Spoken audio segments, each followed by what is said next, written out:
What is up, everybody? We're on day 68 of our Bible in a Year series. We are on Joshua 13 today. Continuing on, kind of getting in and taking over, seeing where everything lies and how everything's going to shake out for Israel. We've already seen that it didn't take very long at all, and they already went against what God said, and there are some repercussions for that. And then they dealt with that and came back and seemed to be back in God's favor. So let's jump back in Joshua 13. Joshua was now old, advanced in age, and the Lord said to him, "You have become old, advanced in age, but a great deal of the land remains to be possessed. This is the land that remains. All the districts of the Philistines and the Geshurites, from the Shihor east of Egypt to the border of Ekron on the north, considered to be Canaanite territory. The 5 Philistine rulers of Gaza, Ashdod, Ashkelon, Gath, and Ekron, as well as the Avites in the south, all the land of the Canaanites from Arah of the Sidonians and Aphek, and as far as the border of the Amorites, the land of the Gebalites, in all Lebanon, east from Baal Gad, below Mount Hermon, to the entrance of Hamath. All the inhabitants of the hill country, from Lebanon to Mesrepoth Maim, all the Sidonians, I will drive them out before the Israelites. Only distribute the land as an inheritance for Israel, as I have commanded you. Therefore, divide this land as an inheritance to the 9 tribes and half the tribe of Manasseh. With the other half of the tribe of Manasseh, the Reubenites and Gadites have received the inheritance Moses gave them beyond the Jordan to the east, just as Moses, the Lord's servant, had given them, from Aroer on the rim of the Arnon Valley, along with the city in the middle of the valley, all the Medeba plateau as far as Dibon, went too far, and all the cities of King Sihon of the Amorites who reigned in Heshbon to the border of the Ammonites. Also, Gilead in the territory of the Geshurites and Macathites, all Mount Hermon, and all Bashan to Seleka. Some crazy names. The whole kingdom of Og and Bashan, who reigned in Ashtaroth and Edrei. He was one of the remaining Rephaim. Moses struck them down and drove them out, but the Israelites did not drive out the Geshurites and Macathites. So Geshur and Machath still live in Israel today. He did not, however, give any inheritance to the tribe of Levi. This was their inheritance, just as he had promised, the food offerings made to the Lord, the God of Israel. To the tribe of Reuben's descendants by their clans, Moses gave this as their territory, from Aroer on the rim of the Arnon Valley, along with the city in the middle of the valley, the whole plateau as far as Medeba, with Heshbon and all its cities on the plateau, Dibon, Bamathal, Baal, Beth Baal, Meon, Jahaz, Kedemoth, Nephath, Kirithaim, Sibmah, Serath Shahar, on the hill in the valley. So I'm just winging these names. The first thing that comes out of my mouth, and we're going with it. Beth Peor, the slopes of Pisgah, and Beth Jeshemoth, all the cities of the plateau, and all the kingdom of King Sihon of the Amorites who reigned in Heshbon. Moses had killed him and the chiefs of Midian, Evi, Rechem, Zur, Hur, and Reba. The princes of Sihon who lived in the land, along with those the Israelites put to death. They also killed the diviner Balaam, son of Beor, with the sword. The border of the Reubenites was the Jordan and its plain. This was the inheritance of the Reubenites by their clans, with the cities and their settlements. To the tribe of the Gadites by their clans, Moses gave this as their territory: Jazer and all the cities of Gilead, and half the land of the Ammonites to Aror near Rabbah, from Heshbon to Ramoth Mizpeh and Betonim, and from Mahanaim to the border of Debir in the valley, Beth Haram, Beth Nimrah, Sukkoth, and Zaphon. The rest of the kingdom of King Sihon of Heshbon, their land also included the Jordan and its territory as far as the edge of the sea of Chinnereth, on the east side of the Jordan. This was the inheritance of the Gadites by their clans, with the cities and their settlements. And to half the tribe of Manasseh, that is, to half the tribe of Manasseh's descendants by their clans, Moses gave this as their territory: from Mahanaim through all Bashan, all the kingdom of King Og of Bashan, including all of Jair's villages that are in Bashan, 60 cities, but half of Gilead and Og's royal cities in Bashan, Ashtaroth and Edrei, are for the descendants of Machir, son of Manasseh, that is, half the descendants of Machir by their clans. These were the portions Moses gave them on the plains of Moab, beyond the Jordan, east of Jericho. But Moses did not give a portion to the tribe of Levi. The Lord, the God of Israel, was their inheritance, just as he had promised them. Okay, chapter 14. So this is outlining, we'll see again, there's a good bit of, maybe not a good bit, there's some recapping that happens. We saw this in some of the previous books. We saw it in Deuteronomy. A lot of it was recapping Moses trying to bring the remembrance. A lot of times when we see things like this, it is emphasizing. It's also kind of showing, hey, God had said he was going to give this. And then now Joshua is saying, and God gave them this. So that way you can see, again, God's faithfulness in providing what he said he was going to provide and doing what he said he was going to do. So there's a purpose in this. And that's a way you can look at this. A lot of this is, again, maybe not a lot. Some of what we're reading is going to be kind of recapping. Chapter 14.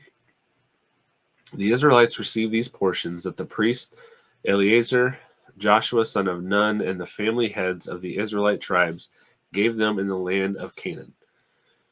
Their inheritance was by lot, as the Lord commanded through Moses, for the 9.5 tribes, because Moses had given the inheritance to the 2.5 tribes beyond the Jordan, but he gave no inheritance among them to the Levites.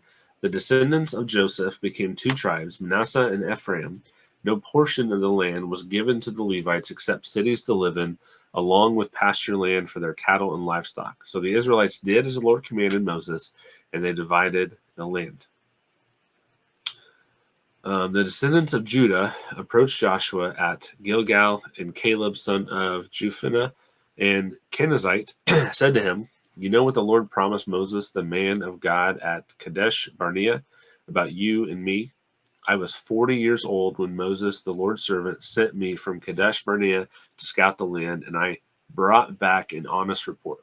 My brothers who went with me caused the people to lose heart, but I followed the Lord my God completely. On that day, Moses swore to me, the land where you have set foot will be an inheritance for you and your descendants forever, because you have followed the Lord my God completely. As you see, the Lord has kept me alive these 45 years as he promised. Since the Lord spoke this word to Moses while Israel was journeying in the wilderness, here I am today, 85 years old. I am still as strong today as I was in the days Moses sent me out. My strength for battle and for daily tasks is now as it was then. Now give me this hill country the Lord promised me that day, because you heard them, that the Anakim are there, as well as large fortified cities. Perhaps the Lord will be with me, and I will drive them out as the Lord promised." Then Joshua blessed Caleb, son of Jephunneh, and gave him Hebron as an inheritance. Therefore, Hebron still belongs to Caleb, son of Jephunneh, the Kenizzite, as an inheritance today, because he followed the Lord, the God of Israel, completely. Hebron's name used to be Kiriath Arba. Arba was the greatest man among the Anakim. After this, the land had rest from war. So, Caleb is saying, he's showing his faithfulness here still. God said he's going to provide this for me. And even though this 45 years has passed, he is still ready. Like the faith that he has, that even though, and this is something, think about this. If you feel like God had promised you something and it had been 45 years, would you still be holding on to that? I got to be honest, I don't know. Like, that is a long time to wait. That is a long time to go without seeing that promise fulfilled. Now, ideally, we should say yes. We should say that we're going to trust God. And there's no reason for us to not trust God, but we are fallen humans. Caleb is still ready to go. 45 years later, he is ready to go in and take on the inhabitants of this land, because God told me I'm going to have this land. They're not going to stop me. So it's awesome. Like we've been talking about this whole time, looking back on what God has done and using that as a catalyst for our faith going forward. Not our faith in ourselves, our faith in God, our faith in the fact that God is good and he is going to fulfill what he said he's going to fulfill. He's going to do what he said he's going to do. We can trust in him, not anything else, but we can trust in him. Okay, chapter 15. Now the allotment for the tribe of the descendants of Judah by their clans was in the southernmost region, south to the wilderness of Zin and over to the border of Edom. Their southern border began at the tip of the Dead Sea on the South Bay and went south of the Scorpion's Descent, proceeded to Zin, ascended to the south of Kadesh Barnea, passed Hezron, ascended to Adar, and turned to Karka. It proceeded to Asmon and to the brook of Egypt, and so the border ended at the Mediterranean Sea. This is your southern border. Now the eastern border was along the Dead Sea to the mouth of the Jordan. The border on the north side was from the bay of the sea at the mouth of the Jordan. It ascended to Beth Hogla, proceeded north of Beth Araba, and ascended to the stone of Bohan, son of Reuben. Then the border ascended to Dibir from the valley of Achor, turning north to the Gilgal that is opposite the ascent of Adummim, which is south of the ravine.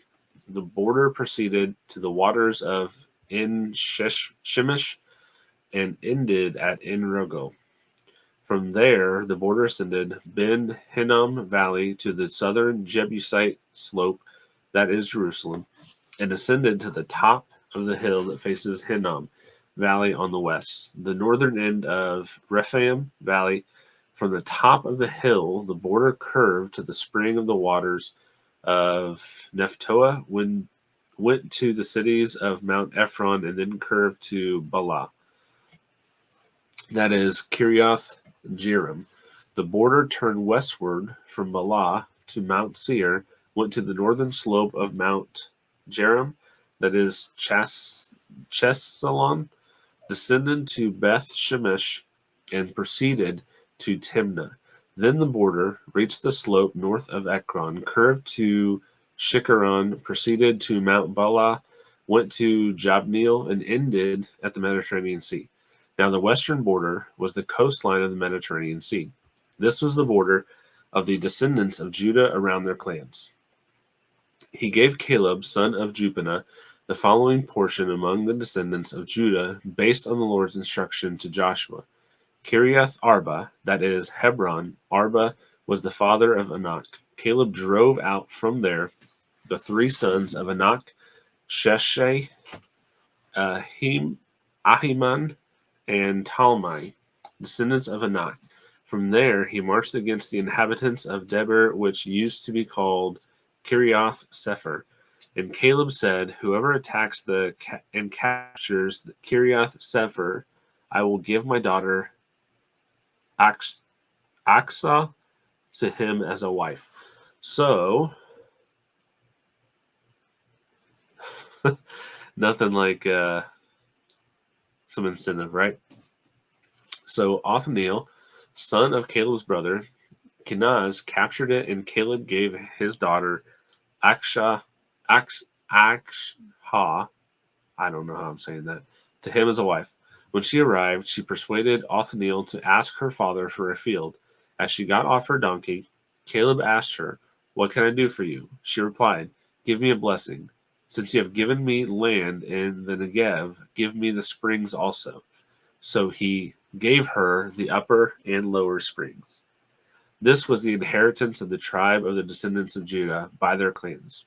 These were the outermost cities of the tribe of the descendants of Judah toward the border of Edom and the Negev: Kabzeel, Eder, Jagur, Kena, Dimona, Adada, Kadesh, Hazor, Ithnan, Ziph, Telem, Beloth, Hazor, Hadattah, Kerioth, Hezron, that is Hazor, Amam, Shema, Polada, Hazar Gada, Heshmon, Beth Pelet, Hazar Shual, Beersheba, Biziel, Thea, Bala, Lim, Izam, El Tolad, Chesel, Hormah, Ziklag, Madmana, Sansana, Lebaoth,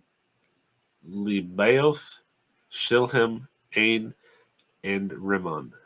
29 cities in all, with all their settlements, and I nailed all the pronunciations the first time.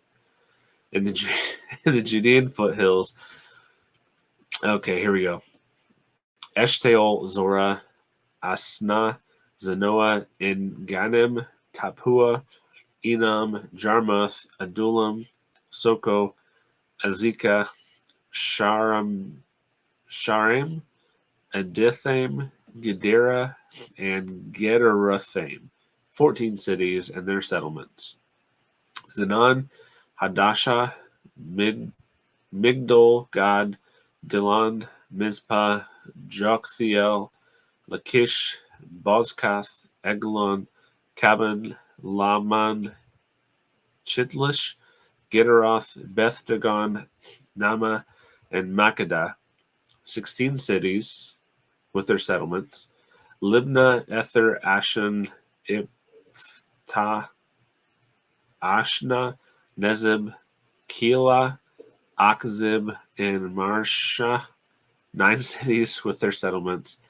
Ekron with its surrounding villages and settlements. From Ekron to the sea, all the cities near Ashdod with their settlements. Ashdod with its surrounding villages and settlements. Gaza with its surrounding villages and settlements to the brook of Egypt and the coastline of the Mediterranean. In the hill country, Shamir, Jatir, Sukkah, Dana, Kiriath Sana, that is Debir, Anab, Eshtema, Anim, Goshen, Holon, and Gilo, 11 cities with their settlements. Arab, Duma, Eshan, Janim, Beth Tappuah, Afka, Humta, Kiriath Arba, that is Hebron, and Zior, 9 cities with their settlements. Maon, Carmel, Ziph, Judah, Jezreel, Jokdeam, Zanoah, Cain, Gibeah, and Timnah, 10 cities with their settlements. Halhul, Beth Zur, Gidor, Marath, Beth Anath, and El Tekon, 6 cities with their settlements. Kiriath Baal, that is Kiriath Jearim, and Rabbah, 2 cities with their settlements. In the wilderness, Beth Araba, Midden, Seka, Nibshan, the city of salt, and En Gedi, 6 cities with their settlements. But the descendants of Judah could not drive out the Jebusites who lived in Jerusalem. So the Jebusites still live in Jerusalem among the descendants of Judah today. Okay, that is all for our reading. Again, we're seeing a lot of recapping. We're seeing a lot of talking about what has been done, and the purpose here is showing God's faithfulness, showing that God did what he said he was going to do. So, question number 1. In Joshua 13, some land remains unconquered. How do you think we handle the unfinished battles in our own lives when God's promises feel delayed? So, I kind of mentioned this when we talked about Caleb in chapter 14, I think it was.